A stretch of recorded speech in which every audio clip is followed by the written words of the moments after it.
हम्म।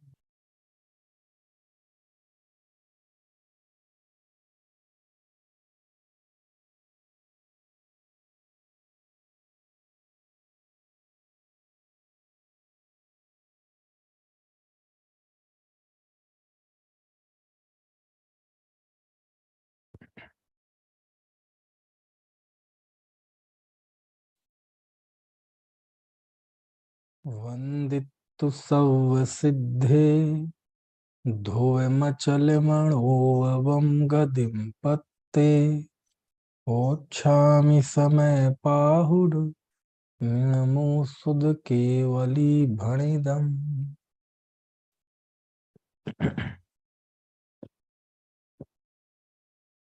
आचार्य कुंद कुंद देव की अनुपम रचना समय पाहुड़, प्रचलित नाम समय सार, जिसकी चर्चा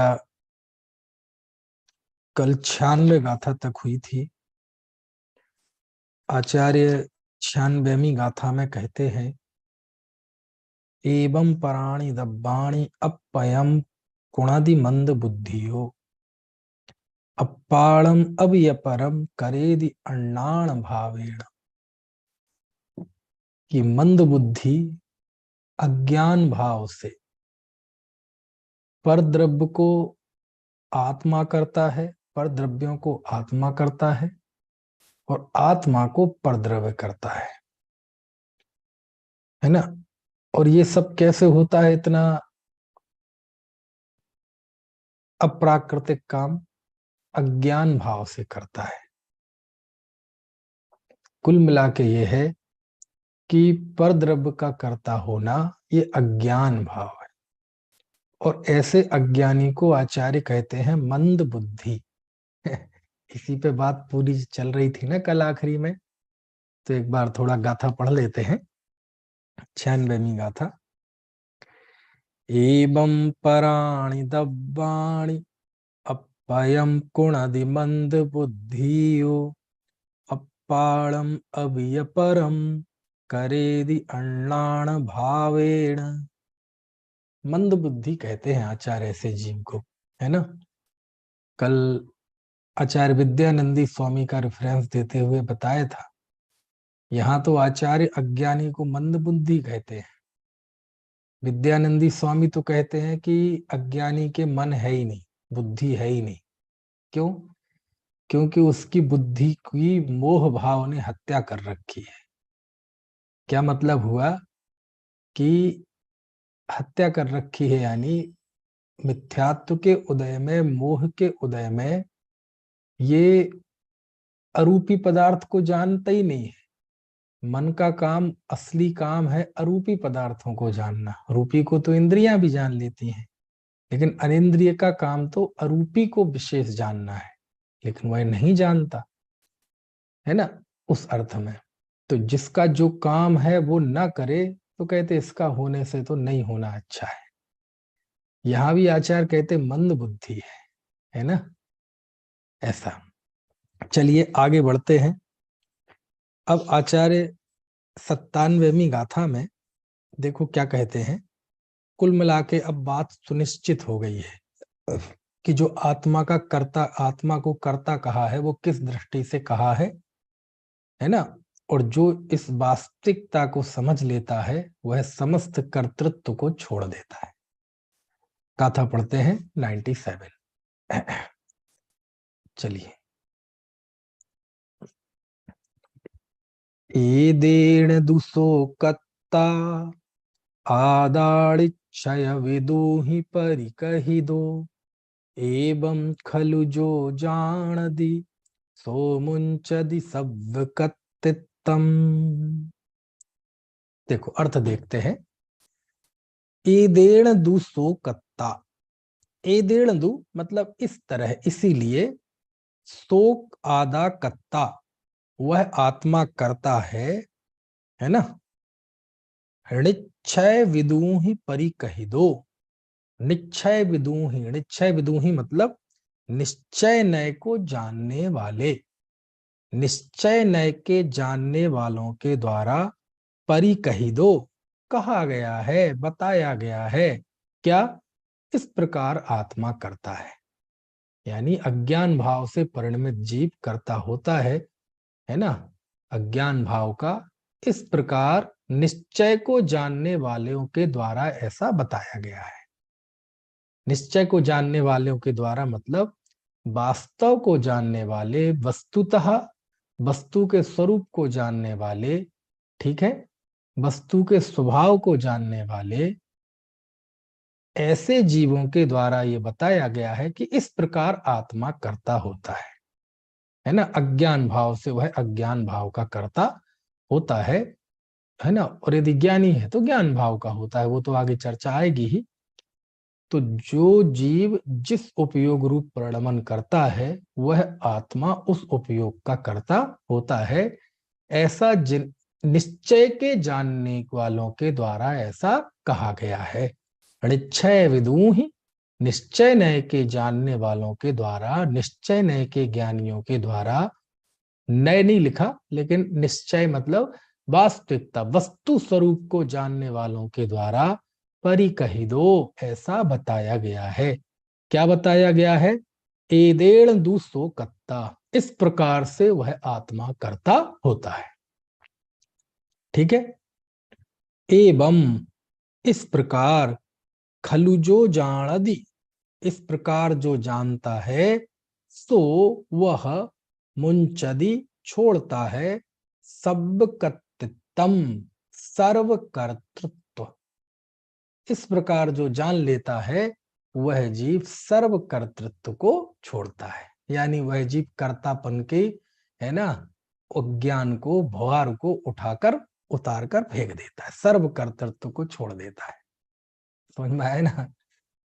एवं, इस प्रकार, खलु, वास्तव में, जो जानता है, इस प्रकार वास्तव में जो जानता है, तो वह सब कर्तृत्वम, सर्व कर्तृत्व को मुंचदि छोड़ता है ना। ऐसा यानी वस्तु स्वरूप को ऐसा कोई जानता है तो वह सर्व कर्तृत्व को छोड़ देता है ना। ठीक है, चलो गाथा एक बार पढ़ लेते हैं। एदेण दुसोकत्ता आदाड़िच्छय विदुहि पर कही दो, एवं खलु जो जान दी सो मुंचदि सब कत्तित्तम। है ना, फिर से एक बार अर्थ कर दूं। एदेड़ दूसो कत्ता, इस प्रकार से वह आत्मा करता है। आदा मतलब आत्मा। ऋक्षय विदुहि, निश्चय नय के जानने वालों ने परि कही दो, ऐसा कहा है ना। निश्चय नय बोलने में आ रहा है मेरे बार बार, निश्चय को जानने वालों ने ऐसा कहा है।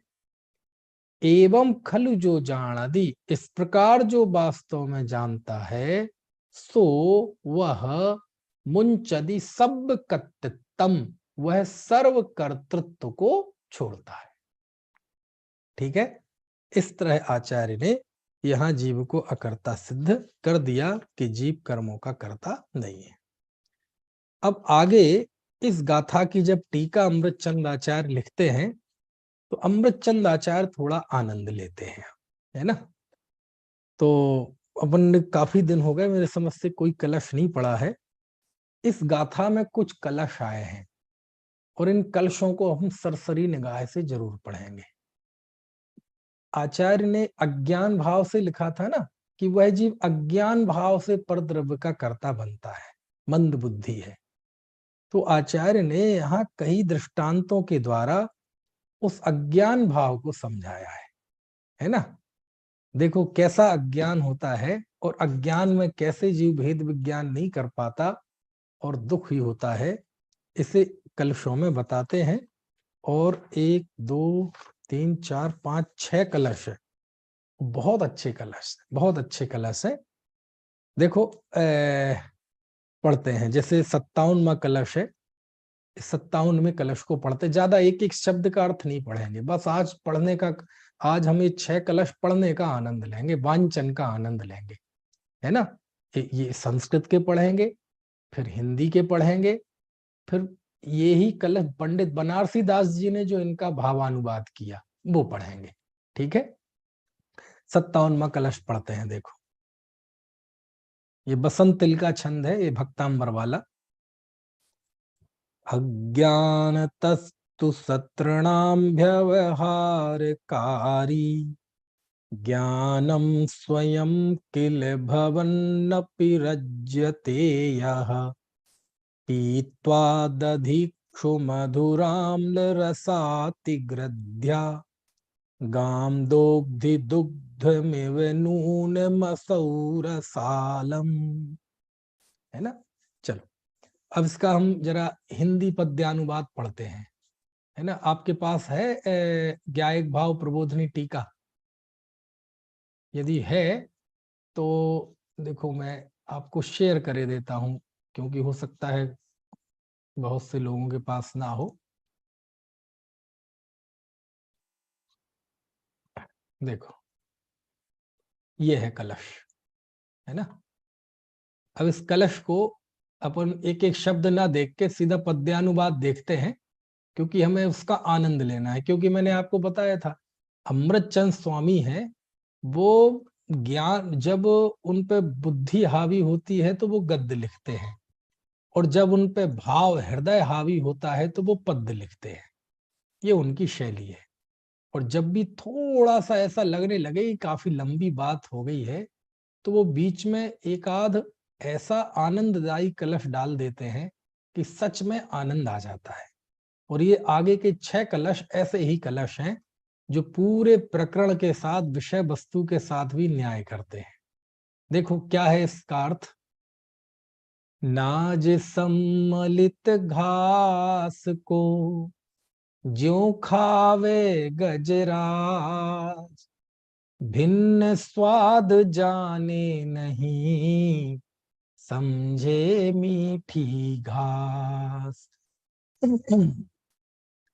समझे मीठी घास नाज को ना पहचाने, त्यों अज्ञानी जीव निजातम स्वाद न जाने। पुण्य पाप में धार एकता शून्य हिया है, अरे शिखरणी पी माने गो दूध पिया है। अब ये जिस लय में मैं गा रहा हूं ना, ये कलश पद्यानुवाद है। और देखो, कोशिश करूंगा कल रिकॉर्ड पे लगाऊंगा अभी शुरुआत में 5-7 मिनट। ये जो कलशों के हैं ना, 278 कलश हैं समय सार में, उसका जो पद्यानुवाद किया है छोटे दादा डॉक्टर हुक्मचंद जी भारिल साहब ने, उसका बाकायदा रिकॉर्ड हुआ है, ऑडियो रिकॉर्डिंग। और ये तभी हुई थी जब मैं पढ़ता था जयपुर में 2096 से 1996 से लेके 2005, इस दौरान ही वो कलशों का निर्माण हुआ था और उसका पद्यानुवाद हुआ था। और वो उस समय ये मोबाइल वगैरह, ये सीडी वगैरह तो थी नहीं, तो वो कैसेट्स में आता था। तो वो वही लय दिमाग में है आज भी, और वो इतना अच्छा लगता था सुनने में, आज भी है। आप यूट्यूब पे जाएंगे और लिखेंगे समय सार कलश पद्यानुवाद, तो वो आ जाएगा, है ना। अब देखो, इसमें वो जो कलश है वो पूरा चित्रण कर दिया कि जैसे कोई गजराज होता है हाथी, वह हाथी अनाज से मिश्रित घास को खाता है ना। लेकिन वो ये नहीं जानता कि इसमें, है ना, ये दोनों स्वाद अलग अलग है ना। वो समझे मीठी घास नाज को ना पहचाने, है ना। त्यों अज्ञानी जीव निजातम स्वाद न जाने। ऐसे ही अज्ञानी जीव भेद ज्ञान नहीं कर पाता, और वह, है ना, शरीर और कर्म आदि को दोनों को एकत्वपने उनका अनुभव करता है। वो ये नहीं जानता कि इसमें जो जानना जानना चेतना है वह भगवान आत्मा है, और जो बाकी चीजें हैं वह कर्म आदि है। ऐसा भेद विज्ञान नहीं करता, है ना। तो ये गजराज का उदाहरण दिया। फिर दूसरा उदाहरण दिया, अरे शिखरणी पी माने गो दूध पिया है। शिखरणी तो जानते ना आप। शिखरणी मतलब क्या कहें, मीठी मीठी लस्सी मान लो आप, है ना। लस्सी भी दो तरह की होती है ना, एक नमकीन लस्सी और एक मीठी लस्सी। तो मीठी लस्सी मान लो, या श्रीखंड कह लो, क्योंकि यहाँ शिखरणी का अर्थ श्रीखंड किया है। और श्रीखंड तो वैसे भी, श्रीखंड तो खाया जाता है, पिया तो जाता नहीं, समझ में आया ना, है ना। तो आप, है ना, तो अब लेकिन यदि मीठी लस्सी हो तो वो देखने में दूध जैसी लगेगी। यदि वो झाग सा बैठ जाए और मीठी लस्सी हो तो ऐसा लगेगा जैसे दूध हो, है ना। तो वो पी रहा है शिखरणी या नमकीन छाछ ऐसी चीज, और ये मान रहा है कि मैं गो दूध पी रहा हूँ, गाय का दूध पी रहा हूँ। तो ऐसा क्यों होता है? बस अज्ञान भाव से ऐसा होता है। हाथी को भी भेद विज्ञान नहीं है तो वो अज्ञान भाव से उस घास उसको मीठा मान रहा है। ऐसे ही गाय का दूध नहीं पीता है और कोई शिखरणी पी रहा है और ये मानता है कि मैं गाय का दूध पी रहा हूं। बस ऐसे ही यह जीव पुण्य पाप की एकता को धारण करके, यानी विकार को धारण करके ये मानता है कि ये मैं हूं, जबकि ये मैं नहीं हूं, मैं शुद्ध चैतन्य द्रव्य हूं। दो उदाहरण दिए, अज्ञान भाव से कैसे जीव मंद बुद्धि होता है और पागलों की तरह हरकतें करता है, दुष्प्रवृत्ति करता है, उसको लिखा है ना। पढ़े एक बार फिर से, बहुत अच्छा है। क्योंकि हिंदी सरल है ना, और हिंदी आसानी से समझ में आ जाती है तो पढ़ने में भी आनंद आता है। नाज सम्मलित घास को ज्यों खावे गजराज, भिन्न स्वाद जाने नहीं, समझे मीठी घास। समझे मीठी घास नाज को ना पहचाने, त्यों अज्ञानी जीव निजातम स्वाद न जाने। पुण्य पाप में धार एकता शून्य हिया है, अरे शिखरणी पी माने गो दूध पिया है ना। अब देखो पंडित बनारसी दास जी का भी पढ़ते हैं जरा, इसी को पंडित बनारसी दास जी कैसे आनंद लेते हैं वो जरा देखते हैं। आपको हुआ क्या, बनारसी दास जी का शेयर हो रहा है? देखो, जैसे गजराज नाज घास के गरास करी, भक्षत सुभाय नहीं भिन्न रस लियो है। जैसे मत वारो नहीं जाने शिखरनी स्वाद, जुंग में गगन कहे गऊ दूध पियो है। तैसे मिथ्या दृष्टि जीव ज्ञान रूपी है सदीब, पज्ञो पाप पुण्य सो सहज शून्य हियो है। चेतन अचेतन दूहु को मिश्र पिंड लखी, एक मेक मान न बेबेक कछु कियो है। समझ में आ रहा है? शेयर तो हो रहा है ना आपको? देखो, जैसे वही बात है लेकिन बस थोड़ा सा अलग अलग टेस्ट आते हैं, सरल हिंदी का अलग और ये पुरानी ब्रज का अलग। जैसे गजराज, गजराज मतलब हाथी, नाज घास के गरास करी, अनाज और घास के गरास, गरास मतलब ग्रास बाइट। अब हाथी के बाइट भी छोटे थोड़ी होते हैं, बड़े बड़े होते हैं। भक्षत स्वभाव नहीं भिन्न भिन्न रस लियो है, उनका स्वभाव तो वो जानता नहीं और खाता है, और उनका भिन्न भिन्न स्वाद जाता नहीं है, जानता नहीं है। जैसे मतवारो नहीं जाने शिखरनी स्वाद, पहले एक साथ दोनों दृष्टांत ले लिए, पहले हाथी का फिर दूसरा। जैसे मतवारो, मतवारो मतलब, मतवारो मतलब देखो कितनी बढ़िया बात है। मंद बुद्धि कहा था ना आचार्य ने, तो मंद बुद्धि मतलब पागल, दिमाग खराब है जिसका। तो जैसे मतवारो नहीं जाने शिखरनी स्वाद, जैसे मतवाला होता है वो शिखरणी का स्वाद नहीं जानता। जुंग में मगन कहे गऊ दूध पियो है, समझ में आया ना। और वह जीव उसमें तनक, अब पता नहीं जुंग क्या होता है, जंग में मगन कहे गऊ दूध पियो है, उसको पीते हुए मानता है कि मैंने दूध पी लिया। अब ये अज्ञान भाव के दो दृष्टांत दिए, अब इसको सिद्धांत घटित करते हैं। जैसे तैसे मिथ्या दृष्टि जीव ज्ञान रूपी है सदैव। आहा, देखो मिथ्या दृष्टि को भी कह रहे हैं आचार्य कि मिथ्या दृष्टि जीव भी ज्ञान रूपी है सदैव। है, मिथ्या दृष्टि भी सदा ज्ञान रूपी है, भले उसे पता नहीं है, भले उसे खबर नहीं है, समझ में है ना। है, जाग जाएगा, कहते ना जब जाग जाओ तभी सवेरा, भले ही वो जागा नहीं है लेकिन सवेरा तो है, बस जाग जाए तो उसको सवेरे का आनंद आ जाएगा। तो अज्ञानी मिथ्या दृष्टि भी ज्ञान रूप है। गुरुदेव कहते थे ना, भूलेला भगवान छे। भूलेला मतलब उसके वर्तमान पर्याय की स्वीकृति, और भगवान मतलब उसके शाश्वत स्वभाव की स्वीकृति। देखो क्या बात है। तैसे मिथ्या दृष्टि जीवे ज्ञान रूप है सदी मिथ्या दृष्टि जीव, यानी जिसे मिथ्या दृष्टि कह रहे हैं, देखो जो मंद बुद्धि है वो भी स्वभाव से ज्ञान स्वरूपी है, अज्ञानी भी ज्ञान रूपी है ना।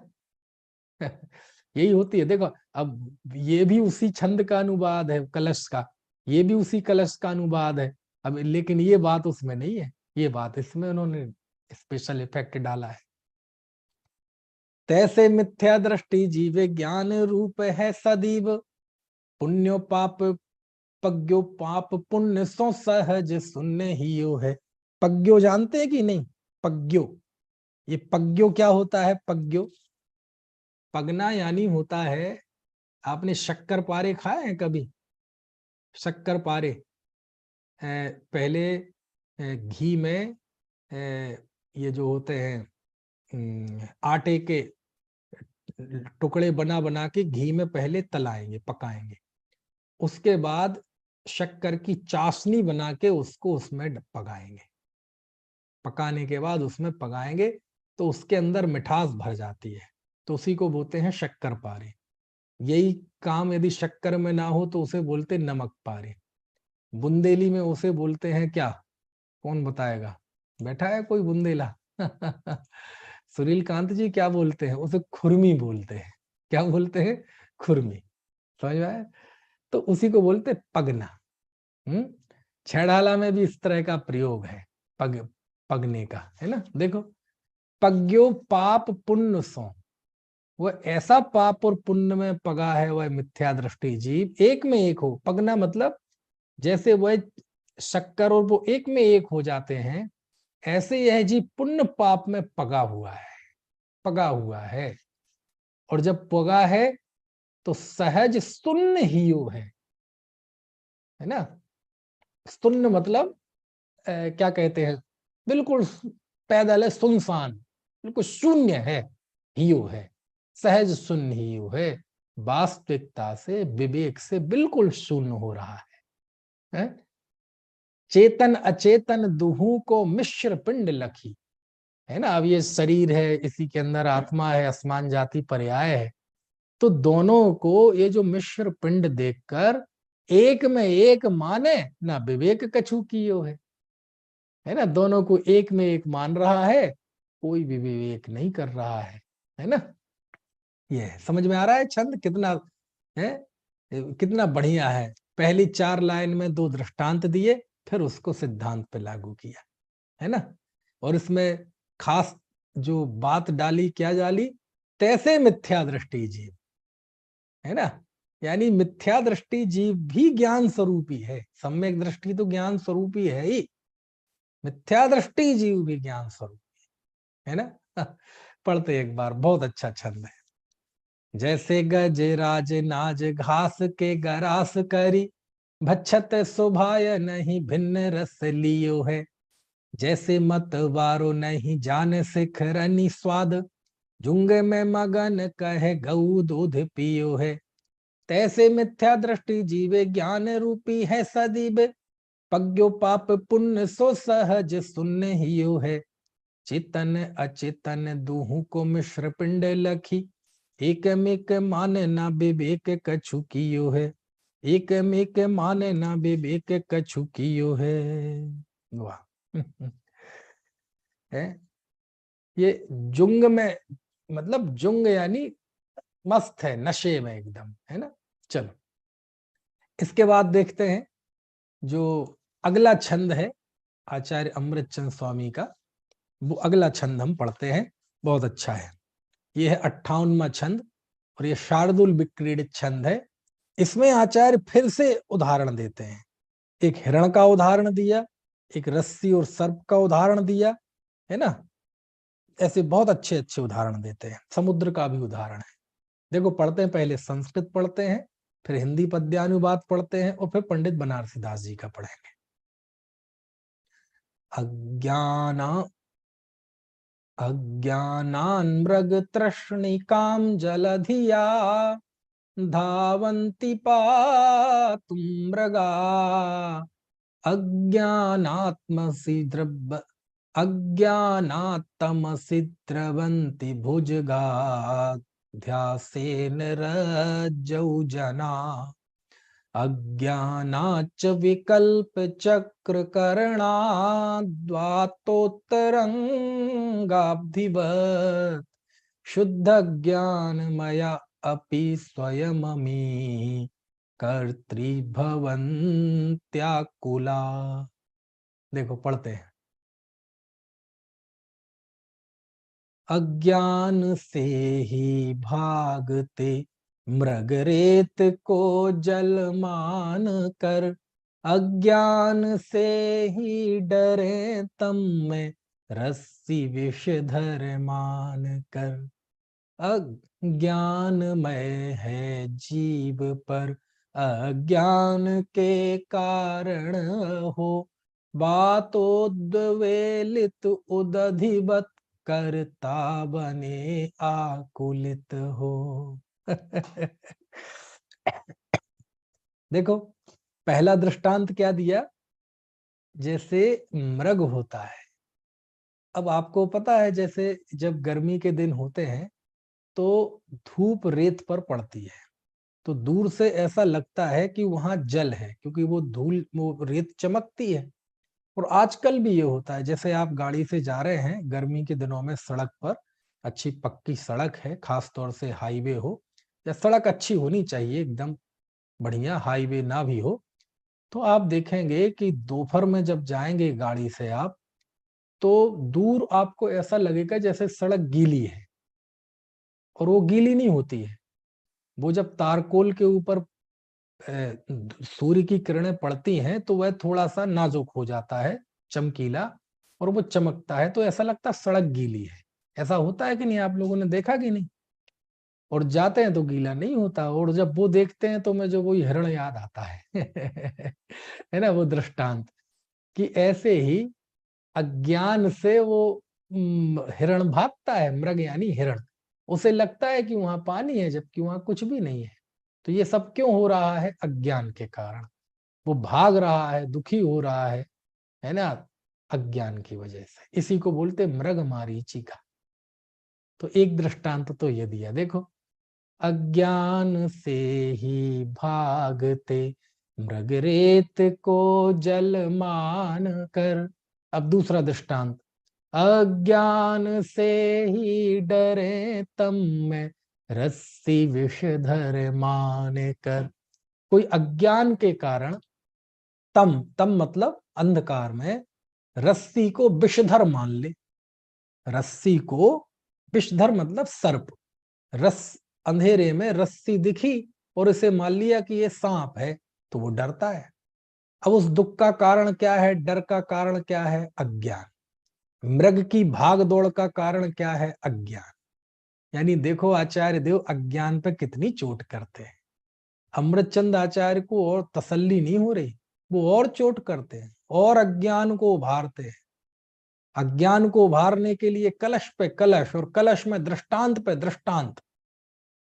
समझ में आए ना? दृष्टांत माला। जहां एक बात को बताने के लिए अनेक दृष्टांत लगातार आ जाएं, तो उसे दृष्टांत माला अलंकार कहते हैं। तो दृष्टांत पे दृष्टांत। तो मृग क्यों दुखी है? बोले अज्ञान की वजह से, है ना। अंधकार में देखकर, रस्सी को देखकर सांप मान लिया, और ऐसा डर रहा है।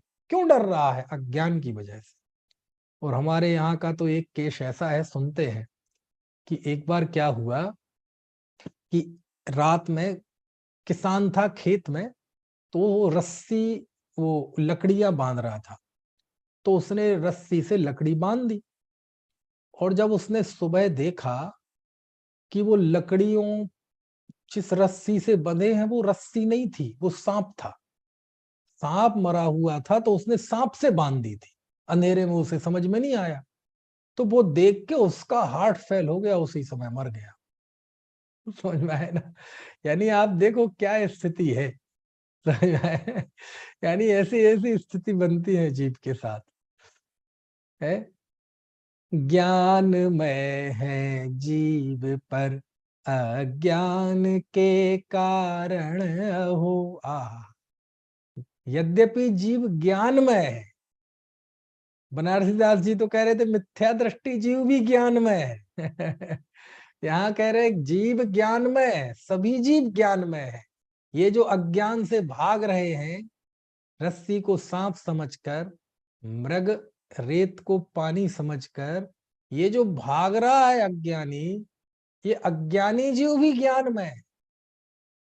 तो फिर दुखी क्यों है? ज्ञानमय है जीव पर अज्ञान के कारण हो। काय के कारण दुखी है? अज्ञान के कारण। बातोद्वेलित उदधिवत करता बने आकुलित हो। है ना? जैसे बातोद्वेलित, बात मतलब हवा, और हवा से उद्वेलित, उदधिवत, उदधि यानी होता है समुद्र। तो हवा से जो उद्वेलित हुआ समुद्र, समुद्र में लहरें उठती ना, भाटा ज्वार भाटा आटा आते हैं, और वो क्या होता है, सुनामी आती है, ऊंची ऊंची लहरें उठती हैं। शाम के समय ज्यादा तेज लहरें आती हैं समुद्र में। तो जितनी तेज हवा होती है उतनी ही तेज उसमें लहरें उठती हैं। तो जैसे बातोद्वेलित, हवा की वजह से उद्वेलित, उदधिवत, समुद्र की तरह करता बने आकुलित हो। ऐसे ही करता होता रहता है, ऐसे दुखी होता रहता है। यानी देखो, मैं दुख के लिए आचार्य समुद्र की उपमा देते हैं। काय की उपमा देते हैं? समुद्र की उपमा। यानी समुद्र कितना अपार है, कितना अपार है, जिसका कोई पारावार नहीं दिखता। देखा है आप लोगों ने समुद्र? कितने लोगों ने देखा है? देखा है समुद्र? है ना? जब पहली बार मैंने समुद्र देखा था, पहली बार बहुत साल पहले, तो देख के दंग रह गया था। कि अभी तक तो किस्से कहानियों में ही सुना था, बातों बातों में ही सुना था। पहली बार समुद्र देख के दंग रह गया था। मैंने कहा अच्छा, ये है समुद्र का स्वरूप। समझ में आया ना? तो जब ये स्वरूप पढ़ा था, देखा उस स्वरूप, उसको देखा, तो मतलब उस समय हमारे साथ में जो थे, मैंने मजाक में कहा कि यार अपन किसी को भी कह देते हैं कि भगवान आत्मा ज्ञान का सागर है, वो व्यक्ति तो बिल्कुल ज्ञान का सागर है और शांति का सागर है। तो मैंने कहा यार कुछ ज्यादा नहीं हो जाता है? बहुत होता है समुद्र में पानी। समझ में? तो वैसे मतलब उन उपमाओं की मजाक उड़ाई कि यार मुझे लगता है ये बहुत बड़ी बड़ी उपमाएं हैं। समझ में आए ना? और इन उपमाओं मतलब बहुत बड़ा होता है समुद्र। जान कुछ भी बिना जाने किसी को भी सागर आगर की उपमा नहीं देनी चाहिए। है ना? खैर उपमा तो उपमा है। उस समय मैंने जो मजाक किया वो मतलब दंग रह गया। ये कहलाता है सागर? जहां जहां तक निगाह जा रही है कोई छोर नहीं, पानी पानी पानी पानी, और वो लहरें उठ रही हैं उसमें। ऐसे एक बार कोलकाता गया, अभी अभी की बात है। पहले भी गया था लेकिन उस जगह पे अभी गया था 3-4 साल पहले। कोलकाता का कोई बैठा होगा। तो कोलकाता में एक वो बट वृक्ष है, बहुत बड़ा, बहुत बड़ा बट वृक्ष है। उस जगह का क्या नाम है मैं ध्यान नहीं है। तो वो जो बट वृक्ष देखा, तो उस समय भी हमने ऐसे ही मजाक किया था। हमारे साथ में दिल्ली है ना, संजीव जी अंतर्ध्वनि, है ना? तो दिल्ली जी उस्मानपुर, है ना, संजीव जी है। तो वो विधान कराने के लिए वो थे। तो उनसे मैंने कहा यार देखो, अपन किसी भी बात को कह देते हैं कि आज ये संस्था बट वृक्ष बन गई है, ये बन गई है। मैंने कहा देखो तो यार, ये होता है बट वृक्ष। कितनी आसानी से उपमा दे देते हैं। बट वृक्ष का स्वरूप तो देखो आप। इतना बड़ा बट वृक्ष है वो, इतना बड़ा बट वृक्ष है ना, कि उसकी ऊपर से वो बेलें आके जमीन में धस गई हैं और वो वृक्ष बन गई है, इतना बहुत बड़ा। समझ में है ना? है। तो यानी आचार्य देखो, दुख दुख का स्वरूप बता रहे हैं।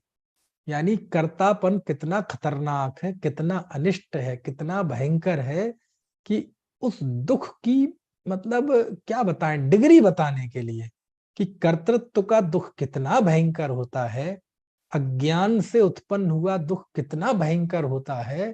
कहते जैसे समुद्र, जैसे बात से हवा से समुद्र उद्वेलित होता है, ऐसी जीव अज्ञान भाव से स्वयं दुखी हो रहा है। समुद्र की उपमा आपने खुशी के लिए, आनंद के लिए, ज्ञान के लिए, शांति के लिए, क्षमा के लिए तो बहुत सुनी होगी। भगवान आत्मा ज्ञान का सागर है, आनंद का सागर है, भजन भी बने हैं, तू ज्ञान का सागर है, खूब सुनते हैं ना। है भगवान आत्मा के लिए, आनंद स्रोत बह रहा और तू दास है, अचरज है जल में रह के मछली को प्यास है ना। यानी वो तो चलो स्रोत की बात आ गई, झरने की बात आ गई। तो कहने का आशय, समुद्र, झरना, नदी, इनकी उपमाएं आनंद के लिए तो बहुत मिलेंगी आपको, खुशी वाली चीजों के लिए, है ना, बहुत मिलेगी। लेकिन अज्ञान कितना भयंकर है, अज्ञान की वजह से ये कैसा जीव स्वयं दुखी होता है। कोई इसे मजबूर नहीं करता दुखी होने के लिए, लेकिन स्वयं दुखी होता है ना। और उसके लिए आचार्य ने समुद्र की लहरों की उपमा दी, ऐसे कर्ता भाव से दुखी होता है। कितना अपार है समुद्र, बस अज्ञान से उत्पन्न हुआ दुख ऐसा ही अपार है। समझ में आए ना। इसलिए चोट काय पे होनी चाहिए, बोले अज्ञान भाव पे चोट होनी चाहिए। है कितना बढ़िया है? पढ़े आगे कुछ कितना है देखो, बनारसी दास जी का पढ़ लें जरा, है ना, इस बात को बनारसी दास जी कैसे लिखते हैं। पहले इसको हिंदी द्वारा पढ़ लें, क्योंकि आज तो पढ़ने का दिन है, आनंद का दिन है आज। अज्ञान से ही भागते मृगरेत को जल मान कर, अज्ञान से ही डरे तमने रस्सी विषधर मान कर, ज्ञान में है जीव पर अज्ञान के कारण हो, बातोद्वेलित उदधिवत करता वने आकुलित हो। देखो अब बनारसी दास जी क्या लिखते हैं इसमें, वो जरा पढ़ते हैं। इसी का है अनुवाद, आप देख पा रहे हैं, देख पा रहे हैं ना, ऐसा हाथ कर दीजिए एक बार। चलिए, जैसे महाधूप की तपति में तिसायो मृग, भरम सो मिथ्या जल पीबने को धायो है। इसमें मुझे ज्यादा आनंद आता है, पुरानी हिंदी है ना, ब्रज उसकी मिठास है। और बनारसी दास जी मूलतः कवि थे, है ना, उनका डीएनए कवित्व वाला था, कवि था, है ना। जैसे महाधूप की तपति में तिसायो मृग, भरम सो मिथ्या जल पीबने को धायो है।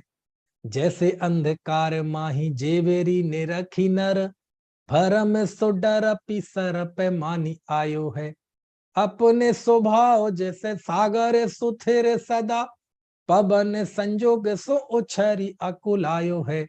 तैसे जीव जड़ सो व्यापक सहज रूप, भरम सो कर्म को करता कहायो है।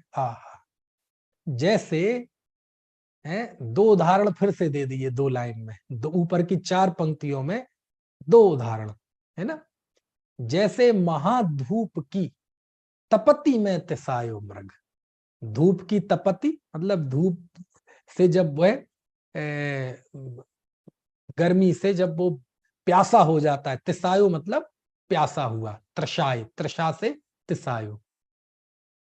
भ्रमयो मिथ्या जल पीवन को धायो है, ऐसे समय में वो भ्रम से मिथ्या जल क्या शब्द का प्रयोग है।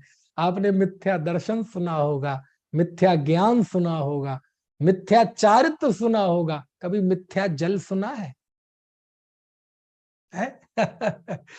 मिथ्या जल सुना शब्द आप, मिथ्या जल। आचार्य कहते मिथ्या जल, देखो आप, यानी मृग वो जो धूप में चमकता है ना, तो उसे जल जैसा प्रतीत होता है, तो जो मृग मारीचिका, तो उसको आचार्य कहते मिथ्या जल। देखो, मिथ्या दर्शन सुना, मिथ्या ज्ञान सुना, मिथ्या चारित्र सुना, मिथ्या जल सुना कभी? ये मिथ्या जल है।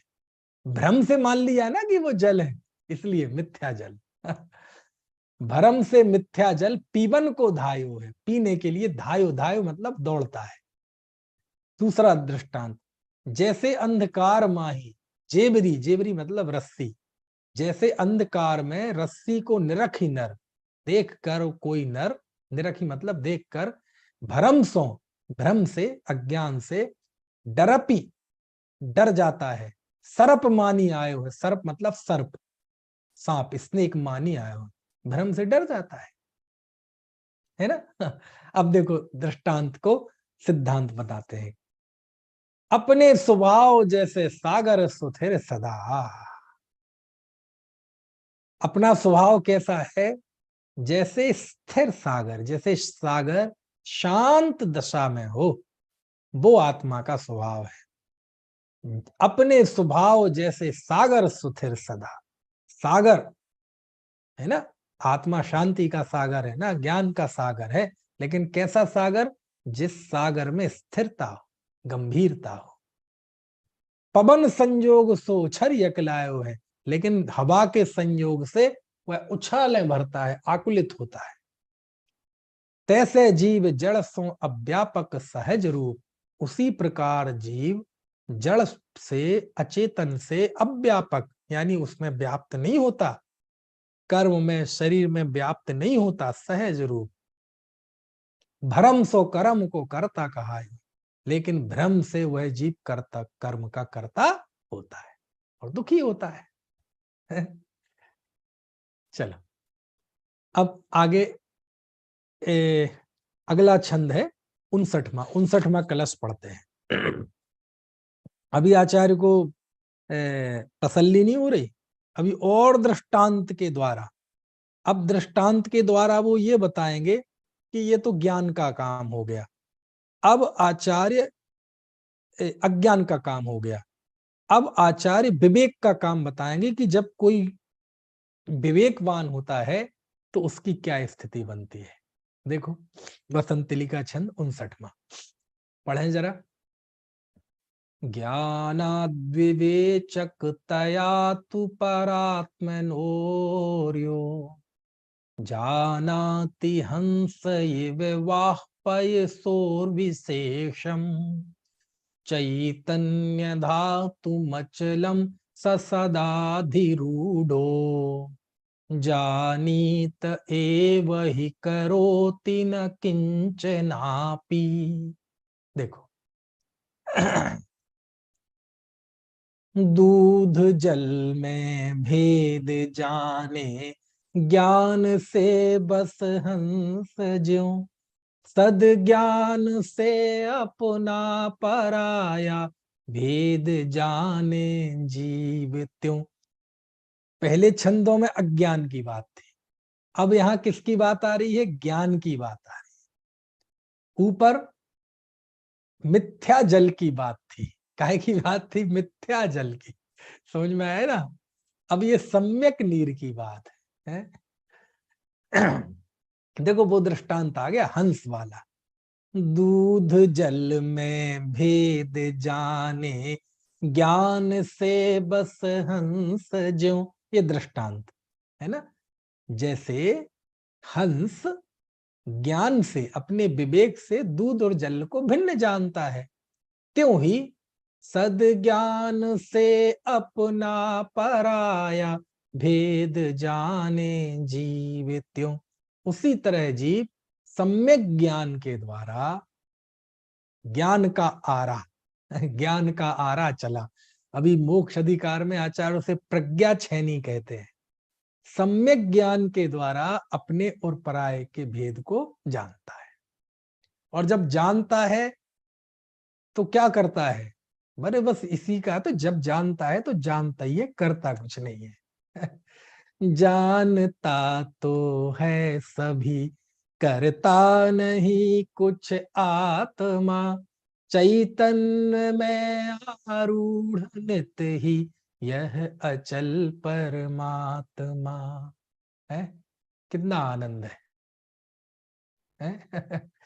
चलो बनारसी दास जी का पढ़े इसी कहीं।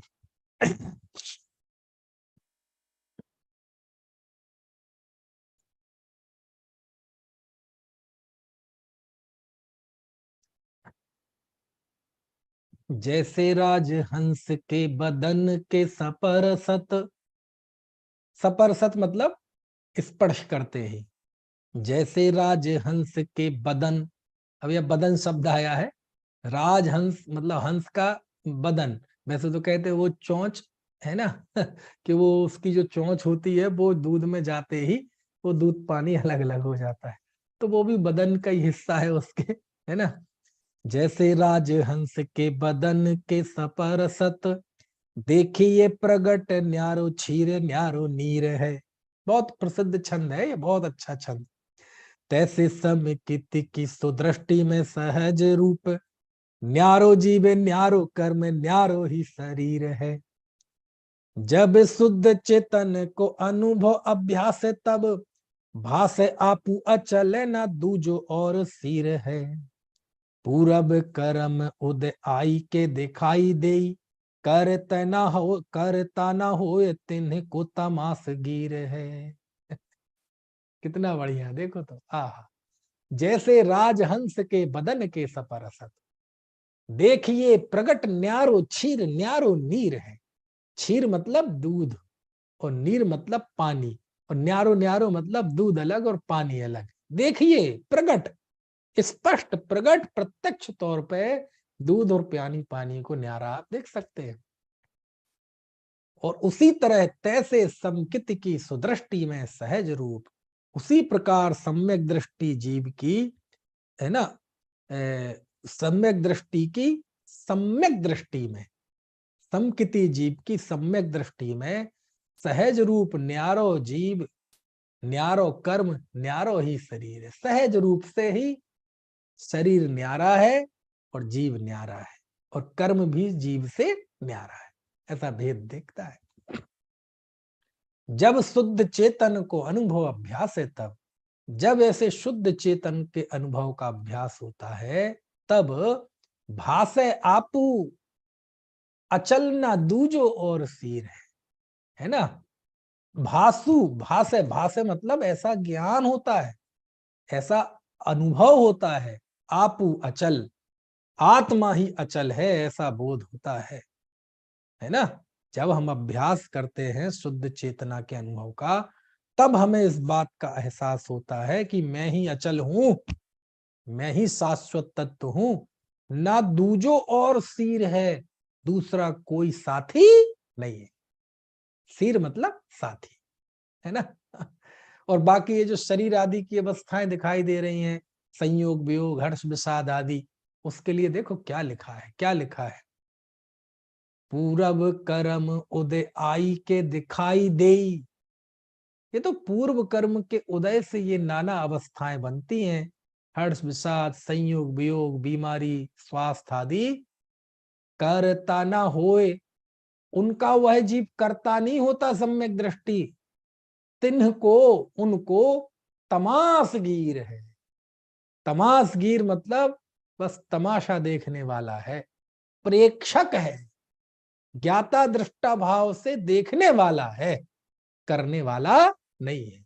क्या शब्द का प्रयोग किया, तमासगीर। जैसे कोई तमाशा देखता है ना, दर्शक प्रेक्षक, ऐसे वह जीव बस इस नाटक को देखता है, तमाशे को देखता है। बोले तमाशा है, देखो तो तमाशा है, जन्म होना मृत्यु होना तमाशा है। जैसे खेल देखता है, कोई नाटक देखता है, वह ऐसे वो नाटक देख रहा है।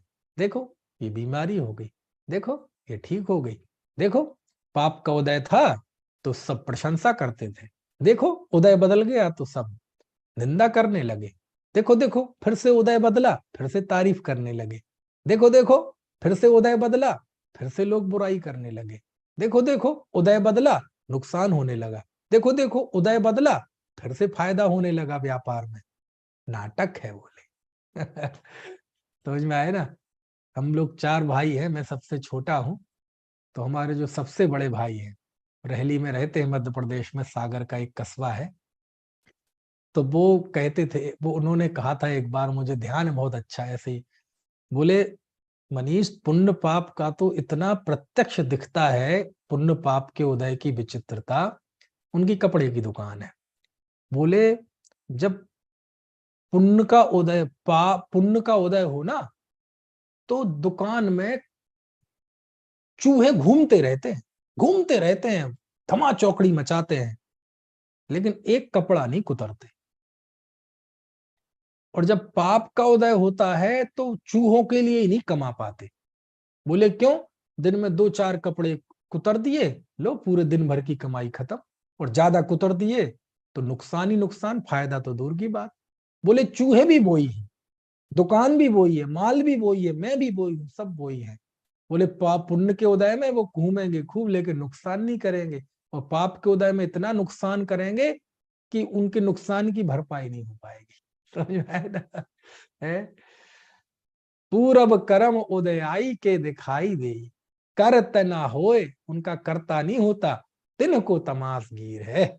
वह तो उनका तमाशगीर है, दर्शक है, नाटक देखने वाला है। जैसे नाटक देखते हैं, है ना, बस ऐसे ही वो नाटक देख रहा है कि देखो ये आ रहा है, ये जा रहा है, ये आ रहा है, ये जा रहा है। देखो ये पुण्य के उदय में बच्चे सेवा कर रहे हैं, अभी पाप का उदय आएगा तो ये आंखें दिखाएंगे। तो ये नाटक नाटक नाटक चलता है।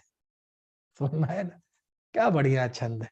अब ये देखो, ये जो है ना, बनारसी दास जी ऐसे एक्स्ट्रा इफेक्ट्स डालते हैं, यानी है तो कलशों का ही भावानुवाद, लेकिन बहुत सारी चीजें ऐसी होती हैं, वो बनारसी दास जी की अपनी प्रतिभा होती है ना। देखो, फिर से एक बार पढ़ते हैं, फिर बात पूरी करते हैं। जैसे राजे हंस के बदन के सपर सत, देखिए प्रगट न्यारो छीरे न्यारो नीर है, तैसे समिकित की सुदृष्टि में सहज रूप, न्यारो जीव न्यारो कर्म न्यारो ही शरीर है। जब शुद्ध चेतन को अनुभव अभ्यास, तब भास आपु अचले न दूजो और सिर है।